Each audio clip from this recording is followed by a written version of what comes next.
Hi everybody, I am Darth Ford, and this is my review for Star Wars Episode 8, The Last Jedi.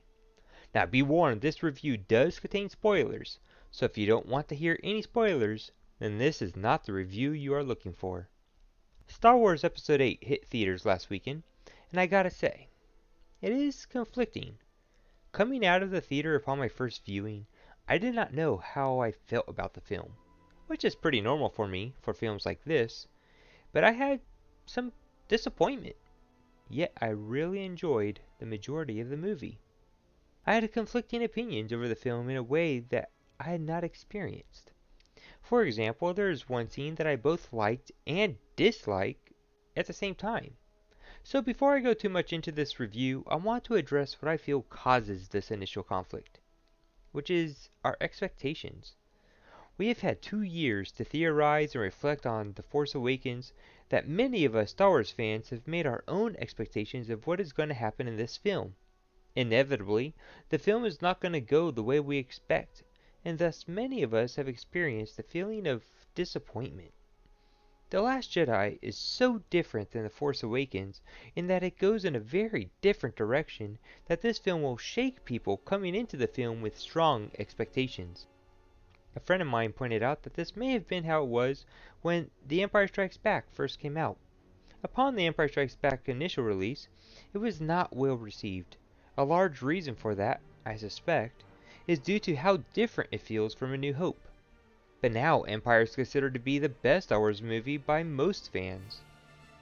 My point being, I needed to judge The Last Jedi based on what it is, not based on what I thought it was going to be. So, at the time that I've written this review, I've seen the movie 4 times, and I gotta say, each time I watch it, I like it more and more.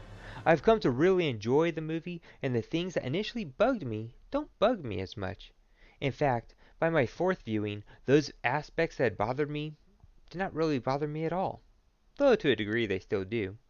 So, if you have not seen the movie, and have ignored my spoiler alert, my suggestion to you is to see the movie without any preconceived notions on what is going to happen, and enjoy it for what it is, for it itself is a great film. Now that that is out of the way, I will quickly review the plot and get into detail about what I liked and didn't like. This is your last chance to stop this review before I go into spoiler territory. Okay, so the film opens like any other movie in the Star Wars saga, with the 10 magic words, "A long time ago, in a galaxy far, far away." And then the iconic music blares as the opening crawl scrolls across the screen. The First Order reigns. Having decimated the peaceful Republic, Supreme Leader Snoke now deploys his merciless legions to seize military control of the galaxy.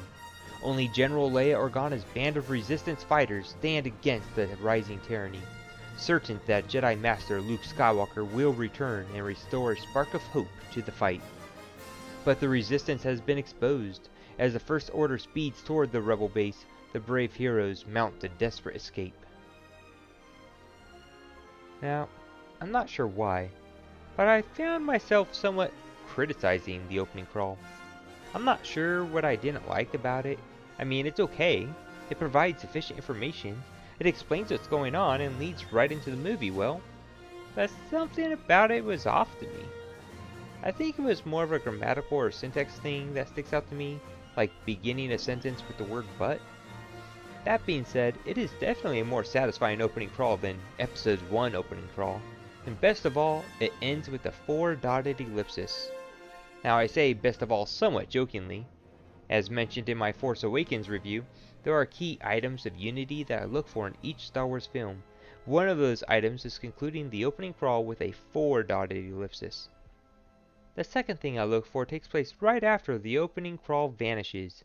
The camera should pan down, and a ship should enter the frame. And I'm happy to report that this movie does achieve this point of unity as well. The film begins pretty much right after The Force Awakens, like within the same day, probably even the same hours where Episode 7 ends. This had never been done in a Star Wars movie before, and was something I thought was pretty cool. You see, Episode 2 takes place 10 years after Episode 1. Episode 3 takes place 3 years after Episode 2. 19 years go by between episodes 3 and 4. 3 years go by between episodes 4 and 5. 1 year between 5 and 6. 30 years between 6 and 7. And then, between episodes 7 and 8, not even a full day has passed by between the movies. Oh, it was just something that I thought was pretty interesting. So anyway, the movie begins with the Resistance evacuating Dakar, which was where the Resistance had been hiding during The Force Awakens. However, since the First Order had targeted the planet, the Resistance knows that Dakar is no longer safe. However, while they were in the middle of evacuating, the First Order shows up with several Star Destroyers. An epic space battle takes place, led by Poe, which distracts the First Order and allows the Resistance to get all their ships ready. This was a well-done, intense space battle. However, shortly after making their escape, the First Order catches up with them once more. It is then realized that the First Order had somehow tracked them in light speed, a feat that had thought to have been impossible. With little fuel left, the Resistance does all it can to just stay out of reach of the pursuing First Order Star Destroyers. Trying to come up with a plan, Poe, Finn, and a new character named Rose conspire to find a way to board the lead Star Destroyer to disable the tracking device. Finn and Rose are sent on a mission to find a master codebreaker who would be able to sneak them onto the Star Destroyer to enact their plan. After some hiccups, Finn and Rose find a hacker, though not the one that they were looking for, and manage to secretly board the Star Destroyer. However, in their attempt to hack the tracking device, they are caught and barely make it off the ship alive. Meanwhile, we see Rey right where we left off in The Force Awakens, with her offering the lightsaber to Luke Skywalker. Luke grabs the lightsaber, the music ramps up, and he just tosses it over his shoulder and walks right past Rey.